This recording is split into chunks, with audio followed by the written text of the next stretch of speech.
Have a holly jolly Christmas. Welcome or welcome back. I'm Shannon Solange and I'm all about embracing your sensitivity. Today, let's go over some holiday survival tips for the highly sensitive person. No matter where you live, it's hard to ignore the buzzing energy that comes with the December atmosphere. From large family gatherings to busy grocery stores and worse than ever traffic, to tourists filling the streets, restaurants and hiking trails, at least here in Curacao, there is no escaping the busy vibe. Unless you manage to stay at home somehow. And then there's the inevitable FOMO, because we don't want to not spend time with family and friends. So how do we survive as highly sensitive beings? Of course, everyone's situation is different, but I'd like to share some things with you that helped me out during the holidays. Let's start with the commitments. Firstly, I limit the amount of events that I go to.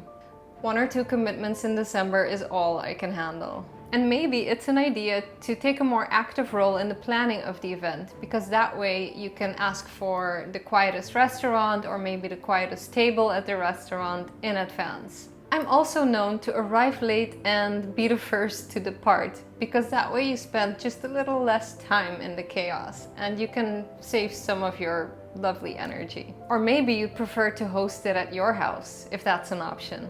Then you have total control over the environment. But then of course, it's also harder to make an early escape. As for New Year's Eve, I don't make any commitments with anyone. That way, if I want to hike up a quiet hilltop at midnight to watch the fireworks from afar without too many people around, I'm free to do so. Now let's look at some more essential activities, providing provisions. What I like to do is to buy more groceries than usual. Buy in bulk so you don't have to visit the supermarket as frequently. Because rush hour is just around the clock during the holidays, there's no avoiding it. I also like to do my gift shopping early. If I can, I'll get it all done in November. That's a good way to avoid the crowded stores in December and the long waiting lines at the cash register. The only pitfall is that the stores might not have Christmas gift wrapping paper yet. But I prefer to wrap my gifts in newspaper anyway, because it's just a little more sustainable. And what about dealing with the in-laws? A workaround for me is to greet the in-laws either before or after their Christmas celebrations, when they don't have too many visitors. It's a compromise between paying my respects and preserving my inner harmony. And what about friends' parties and gatherings? I personally don't have a large pool of friends because I don't have a lot of energy reserved to spend on friendships, and I have no need for tons of friends. I prefer a handful of deep friendships over many superficial friendships. I prefer to meet up with my friends either before or after all the holiday madness, and usually on a one-on-one basis. What about the endless exposure to Christmas carols this time of year? Sometimes the Christmas atmosphere is too intense, maybe for nostalgic purposes, or just otherwise too emotionally overwhelming. It can also just be annoying to hear Christmas carols on repeat 24/7. So I'll put on my own music in the car instead of listening to the radio. And I often avoid dining out when Christmas is in high gear. I'll also take extra alone time in the comfort and controlled environment of my home, where I can choose how much Christmas exposure I receive. Sometimes I won't even get a Christmas tree. This one's actually not mine. Because it's not really a very sustainable thing to cut down a tree just for decorative purposes. And 2, it can make me too nostalgic. Or all of the festivities can be too confrontational, like when it reminds us that we're alone when we're mourning the loss of a relationship. Whatever the reason, sometimes it hurts to have such reminders.